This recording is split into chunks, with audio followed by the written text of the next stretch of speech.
Hello, aujourd'hui on va parler aussi de la responsabilité, on va dire pas émotionnelle, mais plutôt responsabilité des tâches de chacun entre le client et finalement l'entrepreneur, donc toi. Donc que chacun garde bien ses tâches dans la relation et qu'il n'y ait pas un transfert de responsabilité qui se fait souvent plutôt du client vers le prestataire de service, donc l'entrepreneur. Donc, pour donner un exemple, pour que tu comprennes mieux ce que je veux dire, c'est le fait de, par exemple, la personne va te dire oui, mais moi, j'arriverai pas à faire voilà, tel exercice. Par exemple, si tu es kiné, que tu dis bah, moi, j'aimerais bien que vous fassiez ces exercices-là pour que vous puissiez évoluer. Et la personne va dire ah non, mais moi, soit j'ai pas le temps, ou voilà, elle dit oui, oui, finalement, la personne ne le fait pas. Et en fait, tu vas te sentir, en tout cas moi c'était c'était mon cas avant avec mes patients. Je me sentais responsable en fait du fait que donc moi, dans mon cas c'est les animaux, que l'animal n'aille pas mieux parce que ce que je donnais comme traitement ou les consignes que je donnais n'allaient pas être respectées et je me sentais mal parce qu'il n'allait pas être bien soigné, alors que finalement c'était le propriétaire ou l'animal en lui-même qui était responsable de la mauvaise guérison.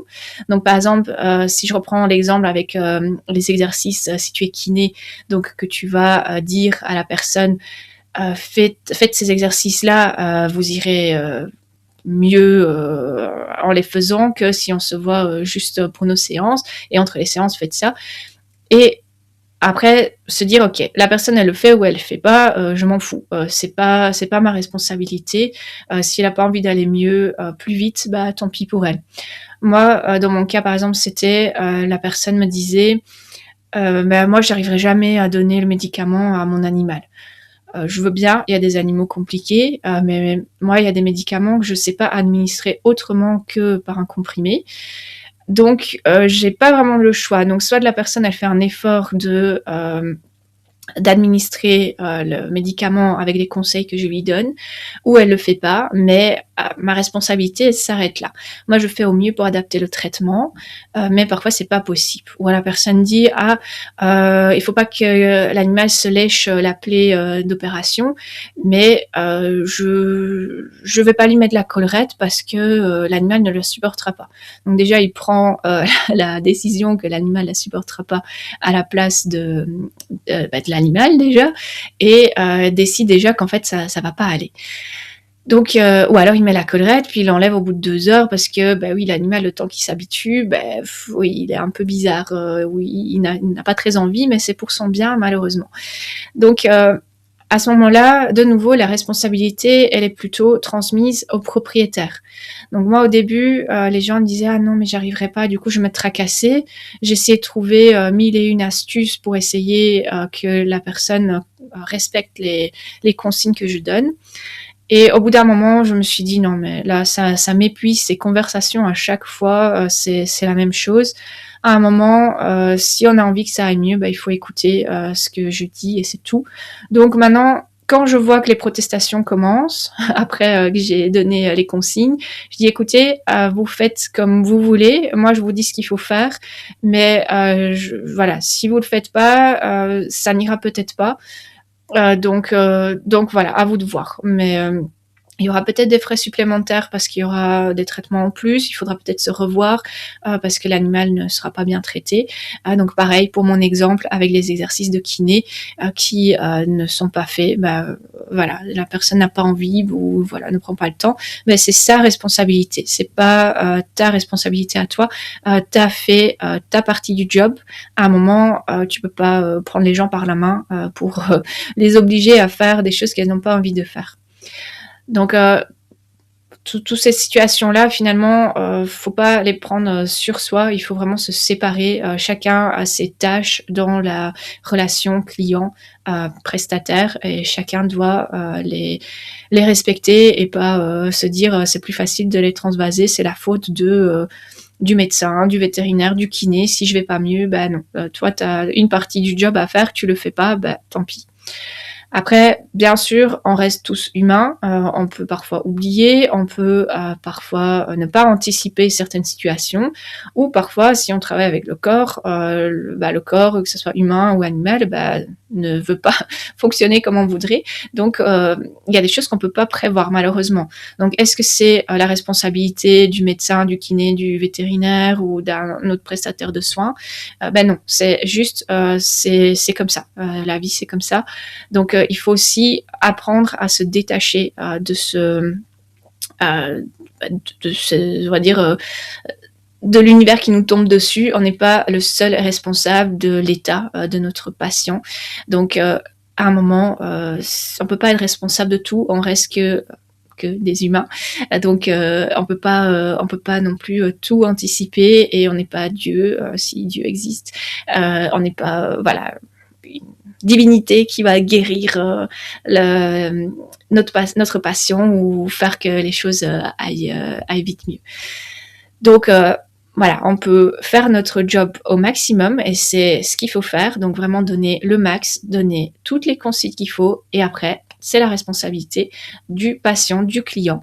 Et il faut absolument pouvoir se détacher de ça. Sinon, on va finir comme moi avant, à se tracasser pour chaque patient, à me dire ok, si au bout de 3 jours on me rappelle pas, c'est qu'il va mieux. Donc pendant 3 jours j'étais pas bien, je dormais pas et je faisais ça pour chaque animal. Donc finalement j'étais pas bien tout le temps et finalement pourquoi pour se pourrir la vie encore une fois et alors que tout ne dépend pas de moi et même une infime partie dépend de moi parce que finalement une fois que le traitement est donné, après ça doit être la guérison et une grosse partie aussi le suivi soit clients ou propriétaires de l'animal. Donc moi c'est on va dire 50% et les autres 50% c'est le client et son animal qui doit s'en charger. Alors si tu veux par exemple aider ton client un peu plus, donc je reprends des exemples de ma pratique de vétérinaire. Si la personne dit ok, moi j'arriverai jamais à donner les médicaments, donc voilà, ça va pas aller, alors tu peux éventuellement proposer moi avant je le proposais, maintenant j'essaye de pas trop le faire, dire écoutez, si vous arrivez pas à donner le médicament, moi j'ai la possibilité de le faire en injection, mais il faut revenir tous les jours la faire. Et comme ça, l'animal il aura son traitement. Voilà, c'est des services que tu peux proposer en plus, mais il faut bien sûr les faire rémunérer. Faut pas dire ah lui il y arrive vraiment pas, je vais faire ça gratuitement. Non. Si on n'arrive pas à se débrouiller, ou alors si malheureusement il n'y a pas d'autre choix, eh ben ok, on aide, mais on se fait rémunérer. On ne fait pas des petits ajouts comme ça gratuitement. Donc ça vaut pour plein de choses. Tu peux vraiment le comparer à ce que toi tu fais dans ta pratique, mais voilà, il y a moyen finalement de se faire de l'argent sur des personnes ou des cas qui n'arrivent pas à faire toutes seules, mais toujours en laissant le choix, bien sûr. Donc c'est là que on va dire l'éthique intervient. C'est que s'il y a le choix qu'ils se débrouillent très bien à la maison, tu le fais faire comme d'habitude. Ou si ils n'arrivent pas, tu proposes un service en plus mais rémunéré. Donc ça reste quand même dans on va dire dans le discours d'une relation saine entre client et prestataire, le fait de chacun qui a ses responsabilités, de ne pas devoir sauver les gens, de pas devoir les prendre par la main, parce que finalement chacun est adulte en général et chacun doit pouvoir prendre ses responsabilités. On n'est pas là pour vraiment on va dire prendre les gens vraiment pour comme un enfant, allez viens, je vais te montrer comment faire et je vais t'épauler dans chaque petit acte que tu dois mettre en place pour si c'est dans la médecine, pour guérir ou pour aller mieux. Donc si t'as pas envie de faire tes exercices de kiné, oui, ça prendra plus de temps ou tu retrouveras jamais on va dire 100% de l'usage de ta main ou voilà, j'invente. Donc il y a aussi toute une partie sur l'anticipation. Donc ça, j'en ai déjà parlé.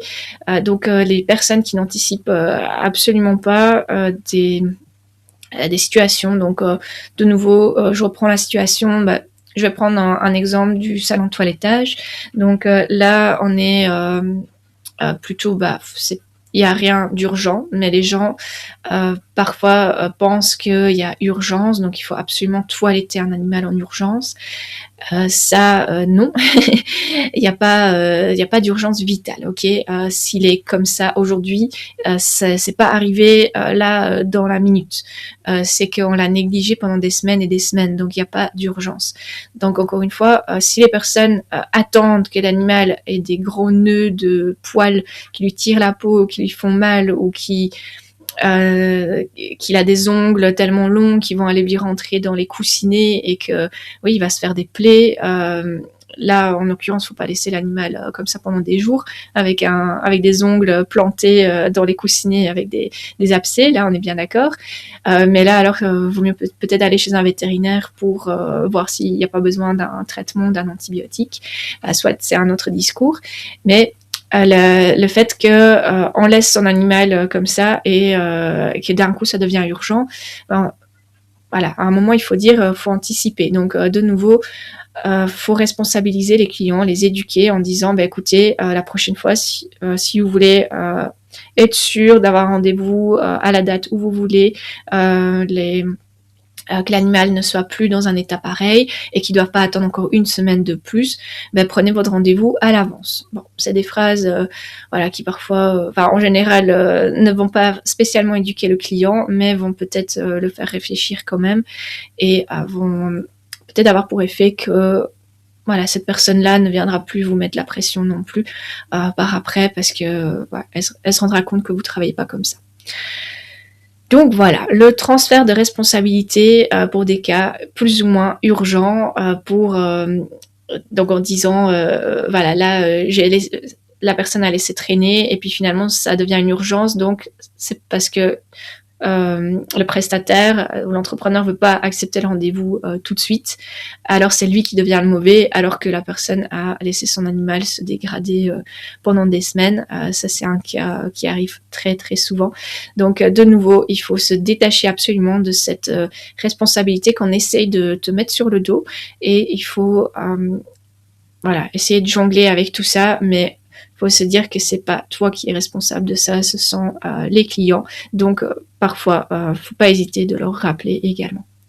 Voilà. Alors, si tu veux avoir une formation par rapport à comment gérer la clientèle, comment avoir une relation avec ta clientèle plus sereine, comment être plus à l'aise dans tout ce qui est recadrage je recommence, poser ses limites. J'ai une formation en ligne qui est accessible via mon site internet. Et donc tu peux y accéder via l'onglet formation et coaching, et j'ai également des séances de coaching auxquelles tu peux accéder en réservant ton créneau. Donc c'est des séances d'1 heure avec moi. Je t'aide à poser un diagnostic sur ton problème, celui dont tu veux parler, et je t'aide à mettre en place des actions et un plan pour t'aider à les débloquer, ou tout simplement te montrer qu'il y a une autre façon de réfléchir ou de faire, parce que parfois on reste un petit peu coincé seul avec ses problèmes, c'est parfois des pensées un peu limitantes, alors que parfois il suffit d'une conversation et on arrive à débloquer certaines situations. Donc n'hésite pas, tu peux aussi m'écrire par mail si tu veux discuter avec moi, et n'hésite pas à me mettre des likes si tu as bien aimé la vidéo, ça me soutient dans mon effort d'enregistrement des podcasts que je fais avec plaisir, mais c'est toujours chouette de savoir qu'on est écouté et apprécié. Voilà, je te remercie pour ton écoute et je te dis à bientôt.